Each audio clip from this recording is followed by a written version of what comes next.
Good evening, everybody, and welcome to Horse Center. I know you were expecting a video. Unfortunately, one of the byproducts of my computer blowing up is that all of the stuff I thought would be in the cloud wasn't in the cloud. So we're having some technical difficulties all across the board. But tonight, hopefully they go away. We're joined by Triple Downs Farms owner, breeder, horse racing enthusiast, love, faith, and horse racing with Renee Miles. Renee, thanks for joining us. How are you this evening? And of course, it wouldn't go any other way. Can you hear me all right, Sean? There she is. Can you hear us, Renee? I can hear you. Sean, I think. Okay. Good. Because you're kind of coming in and out a little bit on us, like we said. And in any case, Renee, thanks for joining us today. Into horse racing, you own a farm, you're a breeder, you're a trainer. So I guess, is that where the Triple Downs comes from? Because you do three different things, or how does that work? Right. Of them, what's your favorite? Yeah. I don't know. I don't think the name came from that per se. I think it was just something. Well, actually, Triple Downs came from. So I have a collection of crowns that I've won from pageants and like prom queen and stuff like that. And I have 3 in my cabinet. So Triple kind of came from that. From my crowns, how many crowns I had. Nice. So you got some crowns. Yeah. What was the what was like the biggest crown that you got? Probably. Don't be shy. Don't be modest. Go ahead. Probably Miss Greenlee County. So I was in some pageants that actually paid for a lot of my schooling when I was younger, and it was part of the Miss America organization, which is absolutely fantastic because they are promoting the girls and their talents and education and stuff like that. So I got a lot of crowns out of that. So yeah, nice and that's kind of absolutely. It taught me a lot doing that. I got to kind of travel the world and see people and talk to people and be on stage and learn that I loved, being a people person and giving hugs. So it just all fell together for me. But yeah, I've got 3 crowns, and I think that's kind of where I came up with the triple part. And we're a farm, we have horses and we have mini animals that we've rescued, and we rope and barrel race. We kind of do a lot of everything. So now you're at the pinnacle of all of that, being here with us. We'll Yes. send along a crown as well. So I did read, and I have to say that I usually do a lot of research on people, but it's pretty difficult to find some information on the internet. I don't know where Sean went now. He's turned into me somehow. Okay, Sean, good to see. But in any case, I did read that you're a professional barrel racer. Is that correct? No, it's not correct. However, I do barrel race. I learned to barrel race. I don't know. I was probably like 21 years old. I learned to do pattern, and I was surrounded around some great women that won a lot of titles in barrel racing. So I knew how to do it, had a blast, had fun. Later on, I started breeding for barrel horses. And so I definitely know how to do it. And I've got some magnificent horses that love running the pattern. Streak of Mighty Max is one of them. He's a stallion that was featured in the American Quarter Horse magazine about his debut kind of being launched out into the industry. And so how did you get started in the industry, right? I saw you went to school in Arizona. So did you grow up in Arizona? What's funny is even my own family asked me this question. No, if you grew up, all right, well. I did not grow up in Arizona. My parents actually grew up in California. We moved to Arizona in '94. My parents had a ranch, paid this ranch off when I was like really little, around 4 years old. And my dad decided that all the land, we only had 2 acres, but in California, it's a big deal to have, a couple acres. Mm-hmm. But he wasn't really too happy with seeing all the baseball fields be torn down and like houses going up and stuff. And he was like, it's time to move to the ranch. And we usually went to the ranch on the weekends. And we were like, what? Really, Dad? We're moving like permanently? And he's like, yeah, we're leaving. So even though I lived in California, my mom raised turkeys. She actually sold those, like for Thanksgiving time. Everybody came from all over San Diego to buy some of these fresh turkeys. And so I grew up around a lot of animals, always had horses. And, my dad just said, we're moving. So we made this big leap in 94 to move to Arizona. And going there on the weekends or, summertime vacations, there's certain things about Arizona that's absolutely magnificent and beautiful. And so we realized how blessed we really were to make that move. And we got to have all our animals, and then I have a younger sister, so we got to grow up in that kind of environment. And, we evolved into the people we are. I have this funny story. How I got into this whole thing really was kind of an influence from my two grandparents, my two grandpas. And they are passed away. They have no idea that the little things that they did influenced me later in life to do what I'm doing now. And my grandfather on my dad's side he loved buying animals that were creative. He loved the shock factor. So he had purchased a bunch of chickens that they're called Turkins. You'll have to Google it. It's almost appalling. They're just very, very different, but they look like a half chicken, half turkey animal. So sort of like John Madden when he used to have the turducken on That's exactly what was football, right? Yeah. Yep. You'll have to Google it. So it looks like it looks like a chicken with a turkey neck, and there's no feathers, and it's very funny. And he sent those to the ranch, finding it humorous because that's just the personality he had. And so he was always bringing us stuff out to the ranch. And one day he brought a pony, and I don't know, I was probably like 8 years old. And he put me on this pony, and there was no reins, no way to control its head or nothing. And he said, you get on this pony, and he's like, you grab, a handful of mane, and you steer this pony, and you tell him where to go, and you're the boss. And, for a girl, it's 8 years old, you're thinking, like, well, my family loves me, right? Like, they're not going to make me do something that's totally dangerous on purpose. So I just kind of like went with it and was like, okay. And I steered that little pony around, and I realized that I had a passion for horses. Like, there was a connection from trusting the horse trusted me. And I was just a little girl, not old enough to know anything, And so that started my whole love of horses, was just that one little teeny tiny experience when I was like 8 years old. And then on my mom's side of the family, my grandfather used to go to the horse races. Wasn't a breeder, the whole family went to the horse races, and he would sometimes come home, tell my grandmother, slapped her on the behind and said, okay, put a big pot of beans on, because I just blew the whole paycheck for the week for the family on the horse races. So the horse races for my grandfather was really the only connection I had with horse racing. But he actually, are you guys baseball fans at all? Yeah, I grew up playing baseball. I wanted to play baseball, but I ended up in a choir instead. Long story, we won't get into that. Okay. My grandfather used to play baseball with Joe DiMaggio. Oh. And are you guys know who that is? Joe DiMaggio, yes. Absolutely, yeah. Uh-huh. Okay, I have a picture. I don't know if it'll show on here, but let me see. I don't have it. Here's one. So I actually have a picture of Joe DiMaggio and his brother and my grandpa in the war. And they played baseball. So when they all got drafted for baseball, that was kind of their job. They got to play as a team. I don't know if you could see this or not, but this is Joe DiMaggio. And then this is his brother. There's very few pictures of Dominic. I don't know if you could see that out there. And then that's my grandfather. Nice. On the very, very bottom.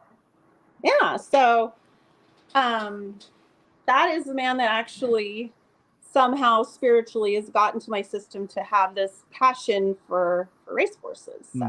So you mentioned kind of how I got into it. You mentioned that your grandfather would come home and say he needs to do beans. Well, with the Jets having the Aaron Rodgers this year, that's going to be Sean with the Jets, right, Sean? Oh, no, come on. Renee's probably not even a football fan. She don't even know what you're talking about. She knows football. But anyway, Sean, how are you tonight, Sean? I'm good. What's crazy is like my whole family loves sports, and I'm not a sports person. I love horses, so I don't know. So you're not even into baseball? After that series? I know, right? No, I mean, I'll go. I'm like the type of girl, it's like, who do you want to bet on? Who do you think's going to win? I'm like, which one's winning so far? Like that's the team I would go with. I don't know. So let's talk some about that, about your on-track experiences of the horse races, because you were telling me some of them and they were great. Yeah. Well, I started breeding horses. I studied, because I wasn't blessed. I wasn't born into the industry like a lot of people are.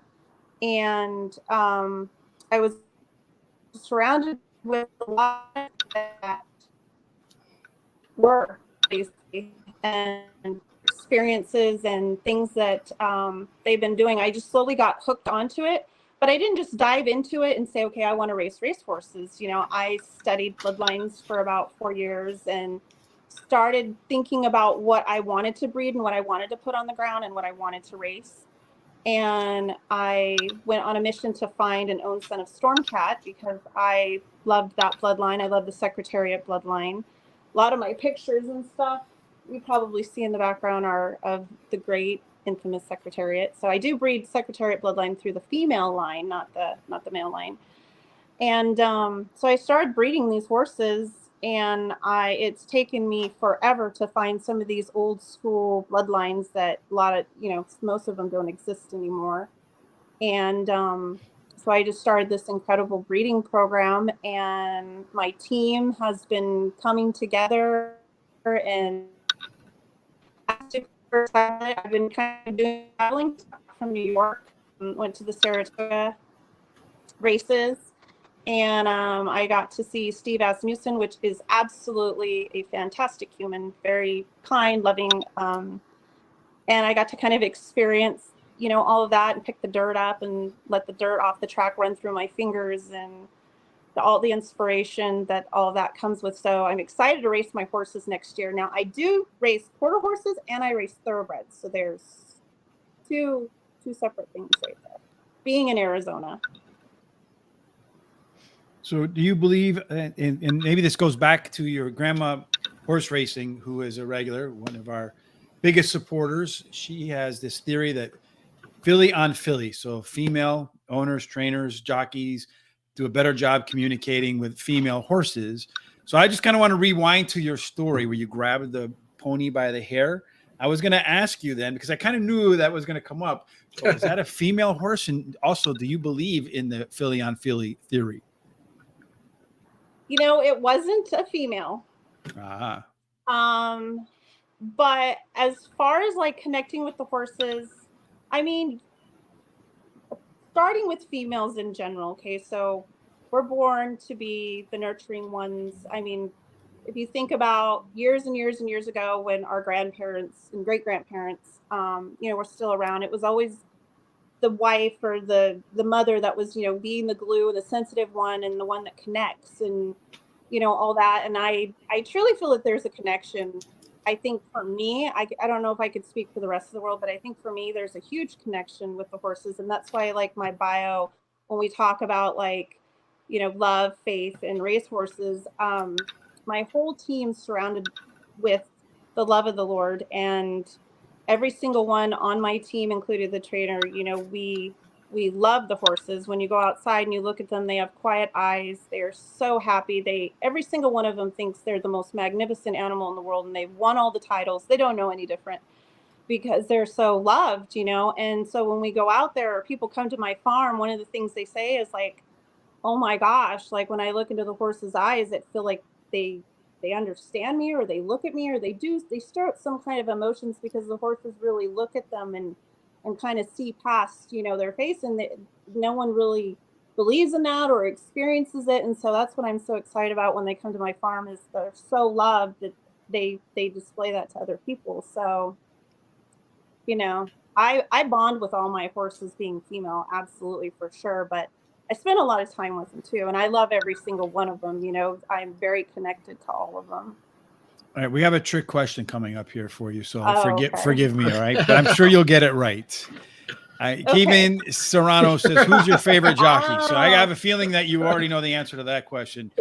It's Irad Ortiz, right? No. What's that? I said it's Irad Ortiz, right?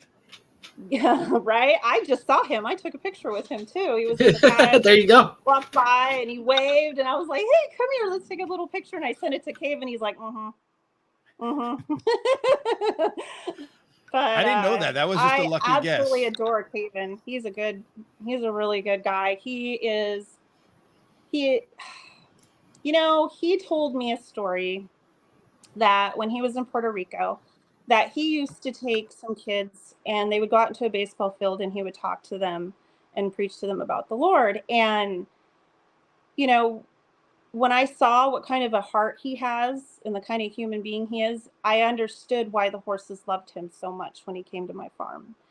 And he is just so much light. And as you know, he's full of energy, has a smile like this big. Mhm. And, I absolutely adore that guy and his journey and his successes and all of that. So I'm really excited to have him on the team. I think the horses are more excited than anything because they just graduate. They go right to him and love on him, and he gets that big old smile. So I'm excited about that. Yeah, we've come to the conclusion it's a prerequisite if you're going to become a jockey out of Puerto Rico that you have to come with a smile because we can't think of one that doesn't, right? Absolutely. Yeah. And have that real big Yeah. personality too. Mm. Energetic. Oh, everything. you guys know him. He has got a huge personality, and we laugh at each other because we're similar in so many ways. Like, I'm a people person. I love people. Like, I'm the type of person where I love the energy from a great big old hug.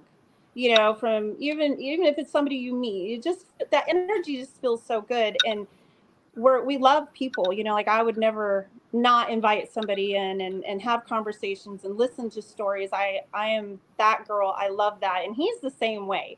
He can go out into a crowd and entertain everybody and talk to them and, and have a good time. And he brings so much energy. So I love him. Another question Yeah. for Grandma Horse Racing wants to know, how do you know if a horse is going to take to the turf? And then a follow up to that, well, not a follow up, but kind of add on is also, do you ride the horses that you train and breed? No, I do not. I do not ride them. I do ride my horses playing around for barrels, but I don't get on the horses as far as training. What was her question? And then the other question regarding that was, how do you know if a horse is going to like Oh, turf it's or going to not? be a turf horse. Well, Mm-hmm. from my knowledge, so there's so many. That's like a trainer question. That's what that is a trainer question. Horses have a lot of things that they like and things that they don't like. And believe it or not, some horses they don't like being against the rail. Maybe they don't like the dirt in their face. And horses like that sometimes go on the turf and they do tons better. So it's very individual with each horse.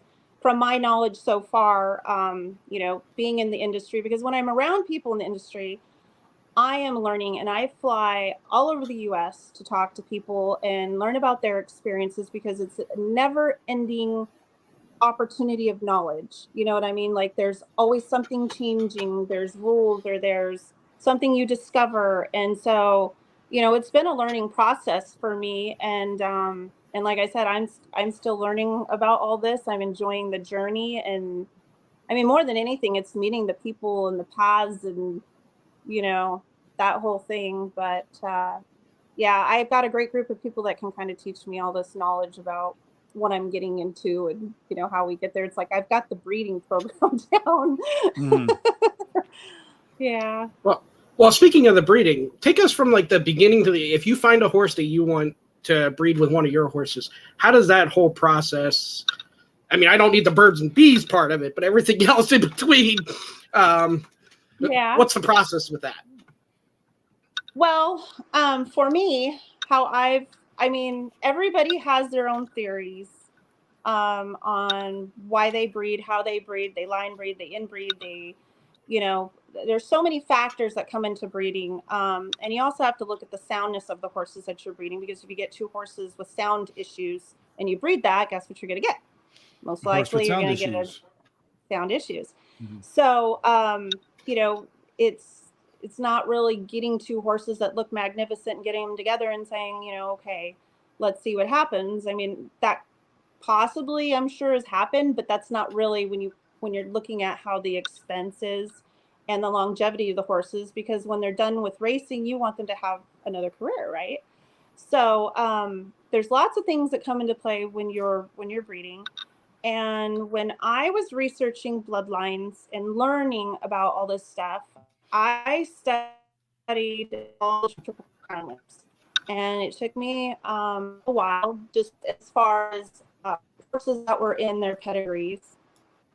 And I learned that there was a horse that I found that was in common with all the troops. So you guys get to know some dish over here. So there is a horse called Saint Simon, and Saint Simon is back in 1879, and everyone's gonna go, well, my gosh, that's back in the 1800s, right?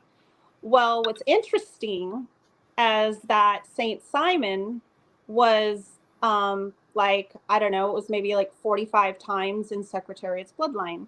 You look at Seattle Slew, you look at all these horses that won these affirmed, you look at all these bloodlines and you see this horse, Saint Simon. He passed forward a bunch of running genes.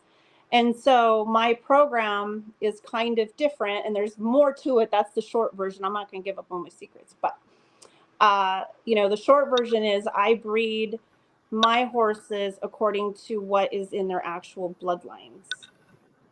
So yeah. So you mentioned quarter horses and thoroughbreds. What's the difference between breeding those? Or is it all the same? Or how do you same approach, or do you take a completely different look at that? Well, I mean, you're looking at short runners and long runners. So, I mean, it is a little bit different. Horses on the quarter horse track are sprinters. So a lot of that you have to look at soundness, and what sires out there are passing down, that running gene. And if it goes with the mare that you have or that you chose, I have a mare that she's out of Mr. Jess Perry, and I bred her to KVN Corona, which was on that front picture.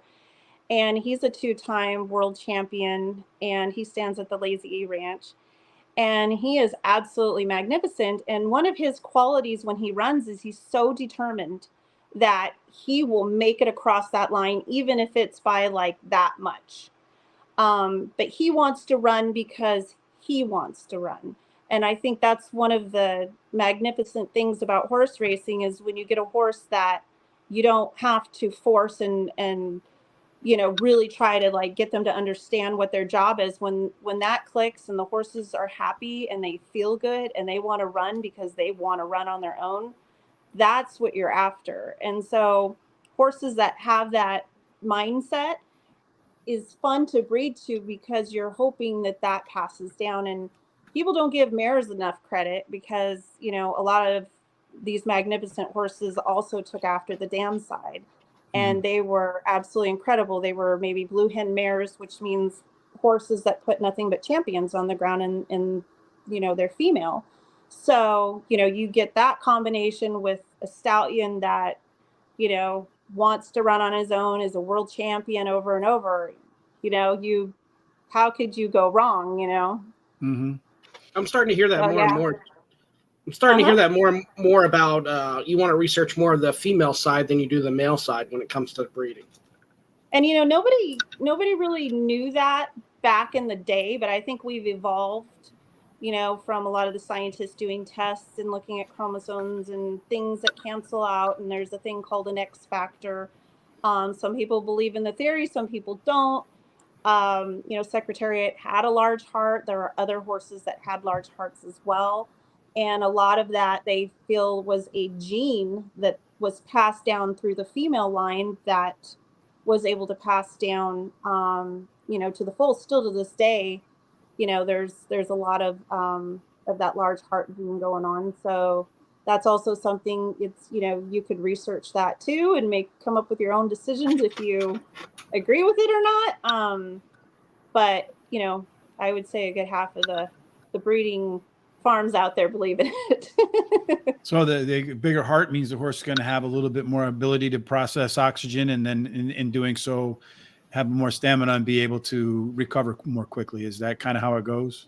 Absolutely. Absolutely. What was interesting about that St. Simon horse that I was talking about on the thoroughbred side, I read some articles, and, it's hard because that was such a long time ago, but there is information out there.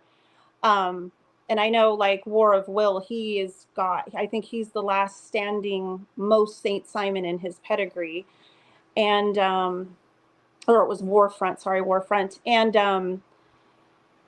that bloodline that St. Simon had passed down, in his articles, they talked about how this is what's interesting, he was a locomotive.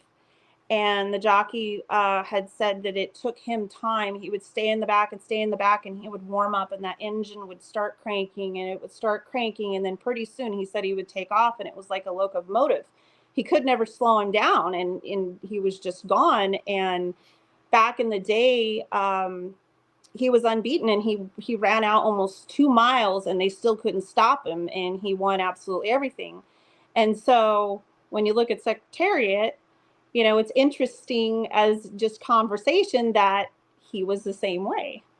And so, it's up to each as their own, how they want to interpret history and, look at it. But I find it very, very interesting. And, I've done my own researches, that have come into my breeding program. And so we shall see, how the horses turn out, and, if those bloodlines, came together just right, and, see what happens. The horses are happy, they're healthy, they feel good. So hopefully you get a Secretariat in the mix. So, do you have any young horses on the horizon that we should circle or put in our horses to watch on DRF? So when they come, we know, hey, look out for this Renee horse, because this one's got hopefully the big heart, the deep eyes, right, but more than importantly, he's got that fight to the finish line. So who are we looking for in that?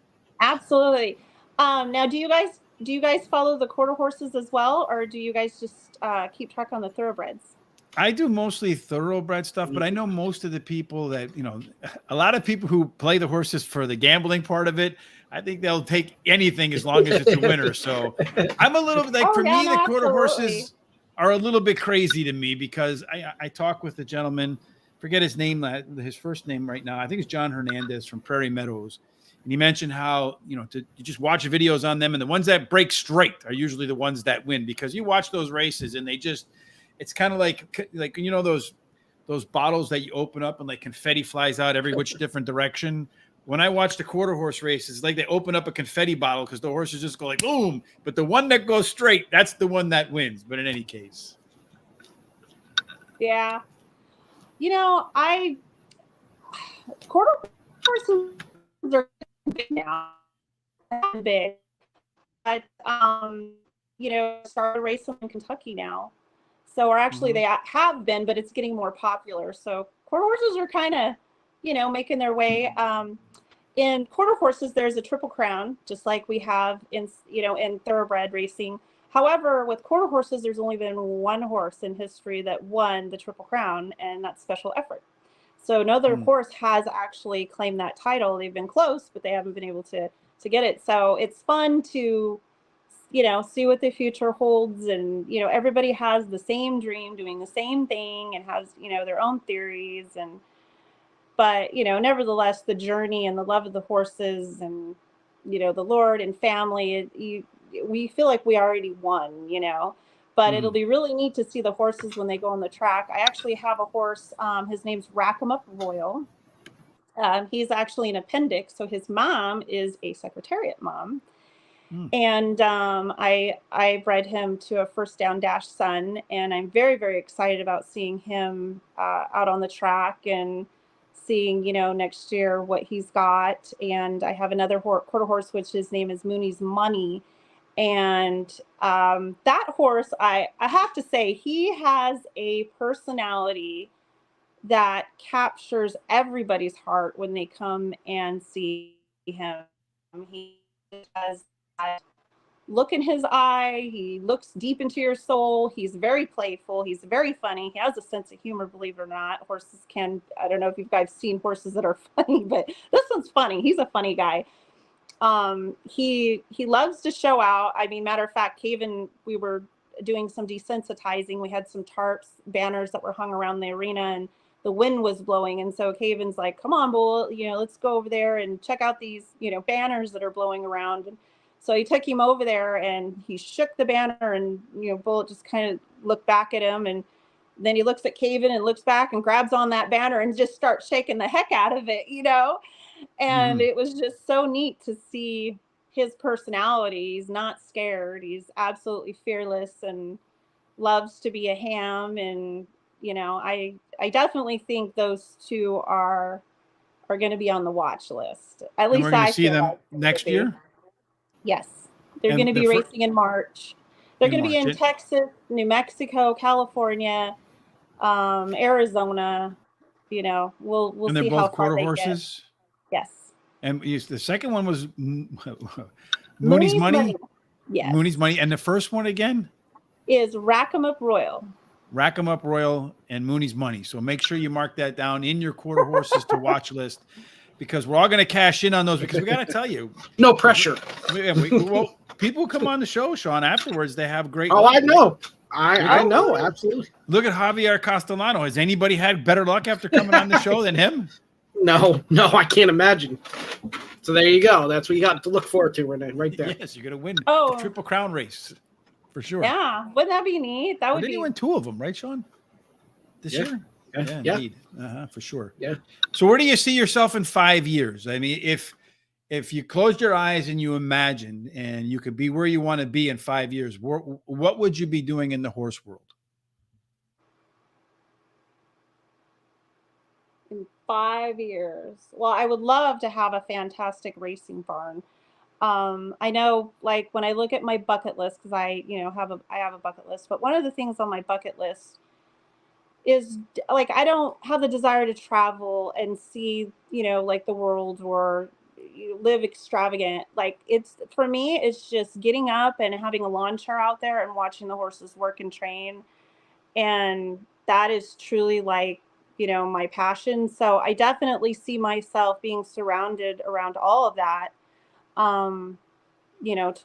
Till the end of my days. I can't get enough of it. So I definitely know I'm going to be doing what I'm doing now, in 5 years. And I would love to have a little place out in Ruidoso, New Mexico. I definitely would like to have a nice little farm out there, because, Arizona, it's like all states have their pros and cons, right? Mm-hmm. Either they deal with humidity or, extreme weather. And the beautiful thing about Arizona is that, I mean, it may be really, really hot in the summer times, and you just kind of be smart about it. You don't just go train your horses in the middle of the day. You get up early, but you realize that that's short-lived. The rest of the year is magnificent, and we actually get to train all year round out here. Mm-hmm. So I know a lot of people ask me, well, why would you train in Arizona? It's too hot. There's no grass, all those kinds of things. And true, but we also get the opportunity to train all year round, and we have a dry heat, which is kind of nice. So yeah, we just have the opportunity to do a lot more whenever we want. And so, I love that, but I also love seeing green, like grass and trees and all that. So I definitely, on my bucket list of, in the next 5 years or whatever, I'd love to have well, hopefully you got a lot more than 5 years left to complete your bucket list, right? I mean, that's so speaking of good luck. Child, what's that? I'm a wild child. Like, I want to go in a shark tank, like a shark cage. Okay. That's on my list. But you want to go in a cage at least. I'd like to see free swimming in the sharks, but yeah. No. So Grandma Horse Racing does point out that George Bryant did win after coming on the show. So just a little more evidence on there. He said the one horse was sneaky good, and that horse went out and won. Jalen McQueen says, do you have any kids that are passionate about horses as well? I do. So I have 5 boys. I have my second oldest is a sheriff deputy, and my oldest is a team roper, and my fourth oldest, his name's Gaddy Bow. It's Gatlin Bow, and he loves to dress fancy. He loves to go with me to the horse races. He won't complain, even if he doesn't have a soda or anything to eat. He will wear his aviator glasses with his sport coat, and he will bet on the horses. He will analyze them. He absolutely is the luckiest kid in the world. He picks the first, second, third all the time, and he absolutely loves it. And he's actually going to be going to the U of A for the horse racing program next year after he graduates. Has he picked a mentor and all that already? Because we know quite a few people in the horse racing business that maybe we can introduce him to. Right. No, right? I mean, we really do. I'm not kidding about that. That's one of the few things we have to at our disposal. Like, for example, I forget the young man's name, but he worked with Pete Aiello. What was his name again, Sean? I'm putting Sean on the spot. Anyway. Nathan Klein. As an announcer. So Pete is the announcer at Gulfstream Park and probably one of the more well-known announcers in his colorfulness of the call. It was a fantastically nice guy, too. Invited us up to the Bird's Nest. And so there are people we know, trainers, the whole ball of wax, that if that for a mentor, if he needs anybody, we can certainly try to make some introductions. Awesome. In there as well. Oh, he would love that. He's like me though. He loves people. He loves the horses. He loves it all. And I feel like, kind of going back to my grandfather, I feel a lot of,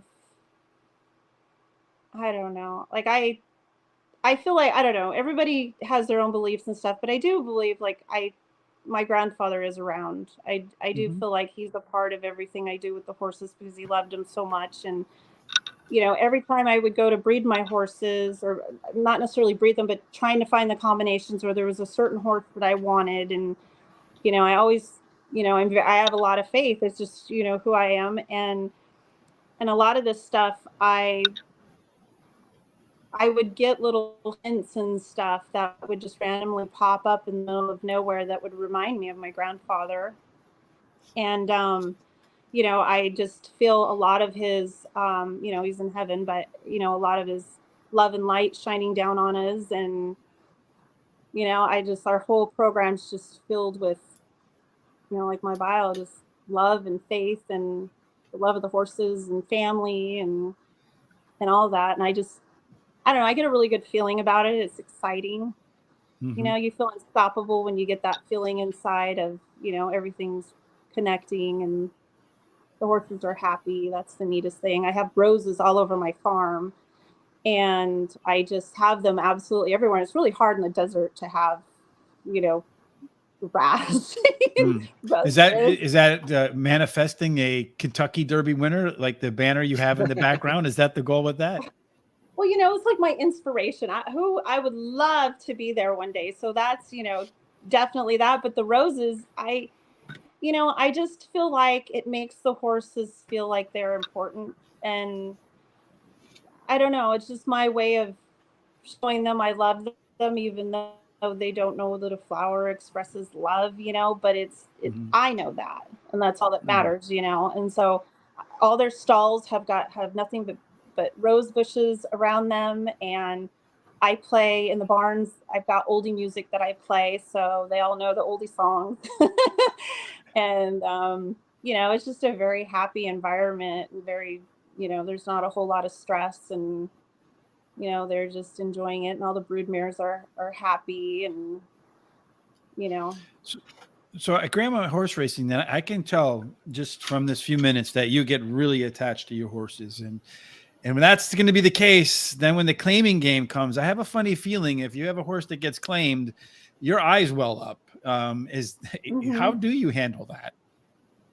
I don't know. My trainer's still working with me on this right now.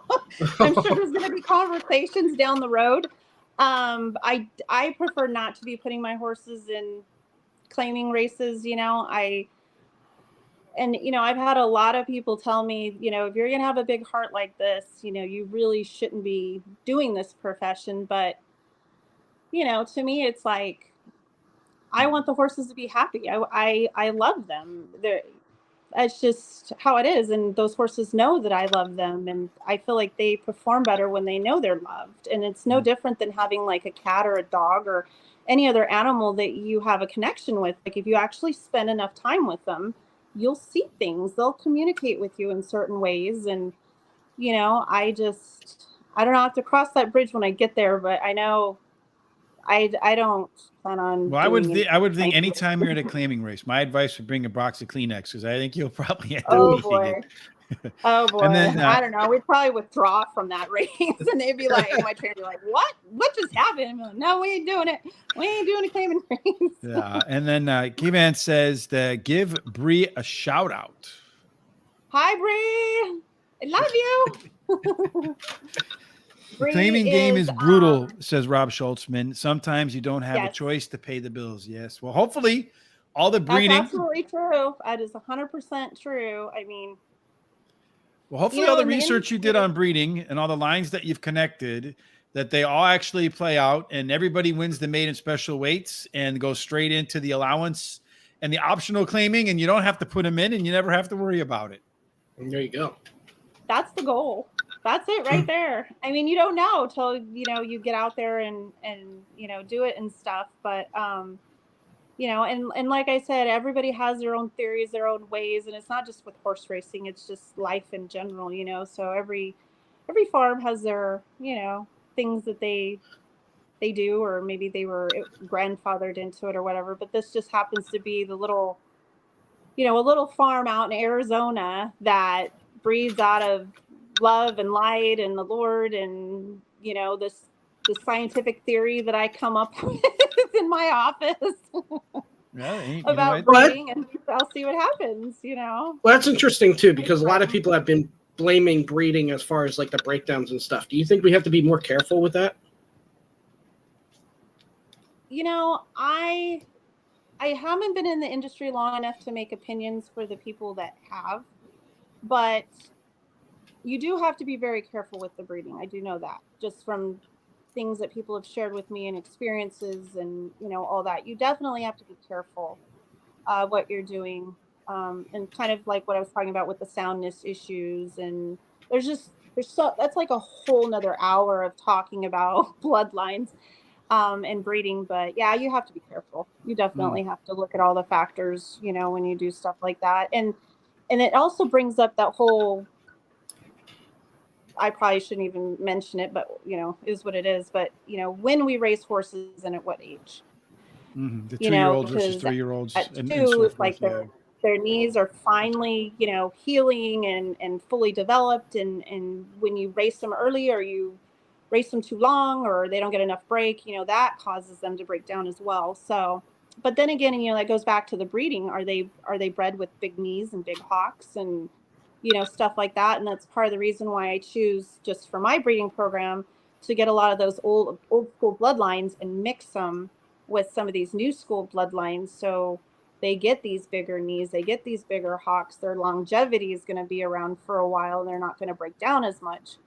But again, that's just, you know, what I'm doing for my breeding program. So I had the own son of Stormcat, and it was absolutely magnificent. There's only like 3 of them in the whole world.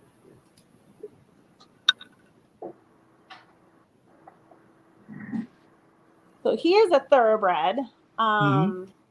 He came from Kentucky, from the Overbrook Farms. And, you know, there's just a few of that bloodline left in the world. Like, I could only find 3. I have one. There's another one in Texas and one in Canada. And, you know, at the height of his breeding, it was like $500,000 for Stormcat. But next year, like this year, I had a lot of fun breeding to like Maximum Security, Enticed, you know, as far as like the thoroughbred world. And next year, I'm going to be breeding pretty much my whole program to that black stallion right there. And I'm going to be breeding him to some quarter horse mares to put some appendix on the ground and race on the quarter horse track. And then he's going to be breeding all of my thoroughbred mares. So there's going to be a lot of that black stallion going around. Will Chamberlain of horses. All right, here we go. We have another question for you from K9 Striker, a dog that plays soccer, apparently. How are the breeders and owners awards in Arizona? You know, Arizona isn't that big. We do have a lot of incentives. There's not, I mean, I hate to even talk about that. Was a good question. Good for you to ask me that question. I would love to see the enthusiasm in Arizona be a little bit higher level than what it is. It just seems like when you get, to like Kentucky and the bigger states, there's always a huge support system out there that loves the horse racing. But we kind of have some issues going on with our tracks out here in Arizona right now. Some of them are closing, some of them, are trying to stay open, and we're trying to keep, the horse racing going out here. But it's kind of in shaky grounds right now, kind of uncertain. So, we're not, as far as the breeders and trainers and stuff, I don't feel like, we're at where we should be. And I'm hoping, like conversations like I'm having with you guys, where people get to talk to the people that are passionate about the industry, people that actually love the horses, and have these experiences, and hope that shows the people, people in the world that, it's not all about the bad things or the negative things. There's so many magnificent things that come out of this, industry. And so that's what I love about you guys, because like, it doesn't matter if you're big or small, you guys are kind of like interviewing them all, and I think that conversation and that connection, is like what we all need to have to keep, the love going when it comes to, horse racing. And I think you guys know what I'm talking about. People are Well, that was kind of our it's approach. Yeah, it's a frustrating thing to talk about here, because all the negative stuff gets picked up, all the positive stuff they don't really care about. And then we get accused of being shills for the horse racing industry and getting paid by the horse racing industry, which is really definitely don't do that. Which is pretty funny. And that's actually hilarious to me. Like always, it's always more entertaining I think anybody who's probably known me for more than like 5 minutes would know that I would not shill for anything. So Dylan Thomas says that are you planning on taking breeding? Well, I guess this kind of ties in what we were just talking about, the different states, new properties. I know you mentioned New Mexico, but it seems to me now the way horse racing is going, it's kind of consolidating in a couple different states. Kentucky, obviously, being the capital, if you will, of horse racing, but you also see some big breeding farms. I mean, you drive through like the middle of Florida and like by Ocala, and no matter which way you look, there's huge horse racing breeding grounds. I mean, just everywhere. Just magnificent. Just magnificent, and it's kind of like, I wasn't born into the industry, like I said earlier, so I wish I would have been. But I think the Lord feels like I need to be in the industry, because I don't feel like the path that I would be on right now would be so easy if I wasn't meant to be here. The horses and my whole farm and everybody that's crossed my path, and honestly, like from the people that I met in Kentucky and, going to Churchill Downs and going behind the scenes, for instance, like for people that are new to horse racing or really don't know what really happens, like you guys know, there's a whole village behind Churchill's. Like there's a church, there's a school for the jockeys, there's, a restaurant, and there's a whole life behind there. And everybody, when you go back there, wants to be appreciated at the end of the day. They want a hug, they're all trying their hearts out. It is just like this beautiful thing, but you don't get to see that from TV. And a lot of people don't know that exists behind, the track until you literally have to go under a tunnel, to get there. But they don't know that all that love and light and family and all the stuff that goes on, behind the scenes is out there. And, I don't know. I've learned so much from all the people and they're all magnificent. They're all willing to have conversations, talk about their struggles and maybe wanting to give up and not do it, but then hang in there. And then they become this, magnificent, successful farm, and they climb the ladder just like everybody else does, that they're no different. And just hearing those stories of like inspiration makes me feel like, well, just because I wasn't born in it doesn't mean I don't belong here. So I'm not giving up. You guys are all going to see me, whether we're winning or we're not, I'm in it for the journey and the conversations and the wonderful families we meet. And of course the horses, my goodness, there's nothing there's nothing to me more gratifying than a horse being successful, you know. Like, they don't know if they win or not. They don't know if they come in, you know, first, second, or third, or how much they won. You know, it's just the fact that they get out there and they run and they try their heart out, and, you know, they stay healthy and they're feeling good. And it's like, what more could you ask for, you know? Indeed. Well, we agree with Yeah. you wholeheartedly on that. I know Sean probably told you 45 minutes. We started about 10 minutes late. We're running at about 50 minutes. So it's been an hour. Sean, any final Well, that questions? went We by certainly fast. can have, we certainly Yeah, will have you back for certain. So Well, I last question. appreciate you having me. Last guys question are I'll fun. ask is, thank you. Last question I'll ask is about the farm. How many horses do you have on the farm, and how many different animals do you have on the farm? Oh, so I have about 32 horses right now. They're all, most of my horses are in foal, so that's going to multiply when we have all those babies next year. And I have mini animals. So I don't know if you guys have ever heard of mini zebus. No, Have you I heard? They're learned like about miniature I learned cows, about a like turd chicken today. So do you have any turd chickens? That's you have to get it right. Turkin chicken. You have to Google it. You'll be like, you'll understand why we were like, Grandma, why did you bring this here? But they're mini zebus. So they're little, like if you've ever seen a Brahma bull where they have the big hump on their back, well, they have a little mini version of that.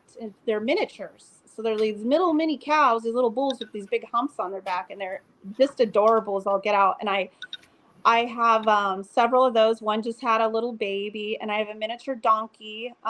His name's Chapo, and these are all rescues that I've gotten over the years. And little Chapo, everybody from the neighborhood likes to walk down our street and pet him and see him. And we have some churches that like to come out and sit with him. And he's just this special little donkey that radiates love. And I think he kind of plays them a little bit because I think he just wants scratched all the time. So he gives them like the sad eyes and, you know, like nobody loves him. And so he gets all this attention. But yeah, I have ducks. I mean, I bred Queensland heelers for a while, and I have a bunch of Queenslands. And so, yeah, No I got a cats little bit though, of huh? everything going over here. What's that? I said no cats yet. No That's for cats. when you're older. I have too many. I don't know. I have too many dogs, so I would be fearful with cats. And we have too many race cars. We actually race.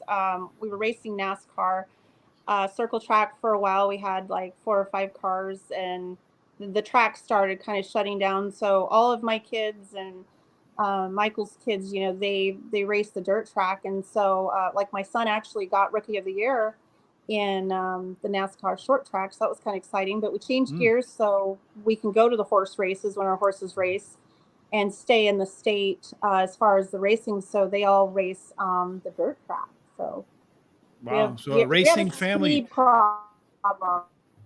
There's a problem. I'll speak all horses and then Horses and cars, So, yeah. speed, no question about that. Yeah. It's a adrenaline-driven family. different kinds of horsepower. Yeah, indeed. Yeah, for sure. I can't imagine. I like to drive fast in the car. That's why I never got a motorcycle, because if it can go 180 miles an hour, at one point in time, I'm going to go 180 miles an hour, and it's probably not good for your lifespan. You know what else is both true about both of those professions too, is you have to love it because you're not in it just for the money. That's 100% right there. Like when they race, you know, that might pay for the tires, the winnings, or the, you know, you get the trophy. So it's not, you know, the glory of saying I won, you know. And my son, actually, my youngest who races, he, you know, he did a bunch of barrel rolls in his car, but we never go cheap on safety equipment, that's for sure.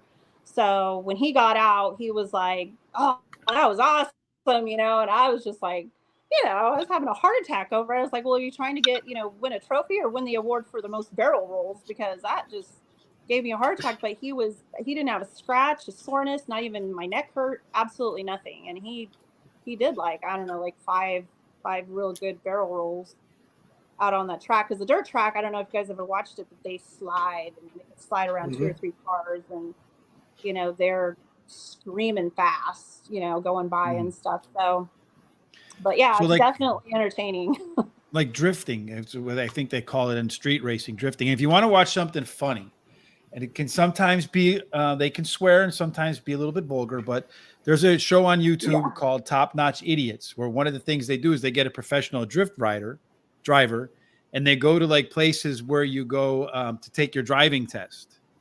And the guy pretends like he's from another country, and he gets the person who's testing you next to him. And he like, oh, I'm going to the wrong place. And he drives off into a parking lot and starts doing all this stuff with the people who are going to give you the driver's license. Right. Or they pretend they're an Uber driver and they pick people up and they start driving like that and just freaking the people out in the car. It's really kind of funny. But again, Top Notch Idiots. If now you know what I waste my time on, Sean. Yeah. All right, anyway. But it's funny. I promise you'll laugh in any case. All right, Sean. Well, that wraps it up for me. Yeah, it's funny. I guarantee you'll sit down and you watch it 2 hours later. You'll be like, oh, my God, I just lost 2 hours of my life. But you'll laugh the whole way, which is fun. Well, we do appreciate you coming on. Having me. Yeah, thank you for having me. And I love all the love and support, and the horses love it too. At least mine know that if you call them by their name or anything, they're always going to look at you because they know who they are. And I don't know. So if people want to come to you to buy a horse, to breed a horse, to have you train, whatever, how could they get in contact with you? Well, we are building a racetrack right now. It's almost done. So we'll be training all of our horses full time out here in Arizona. We bought a property for that. And I also have a website. So if anybody wants to reach out to me or has questions or just good old horse stories, I love horse stories. You can find me on my website, tripledownsfarms.com.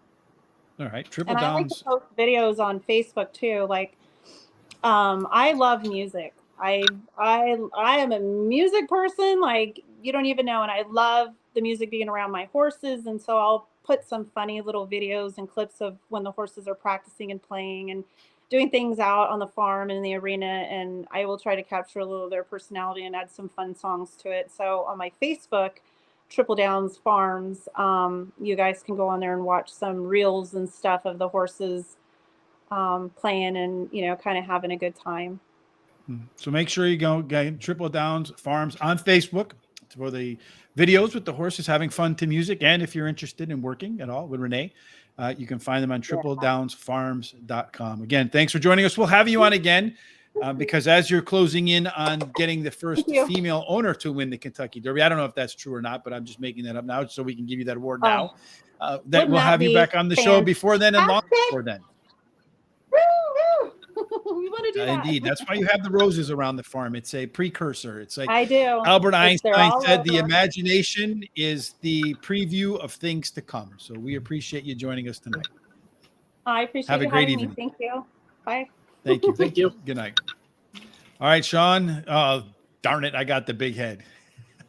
Well, I have to say that was the scariest 30 seconds of my life. When I became you. Oh, you did become me when you clicked out. I was thinking, well, I'm on the show double time. I'm doing. Yeah, I was like, whoa, what just happened?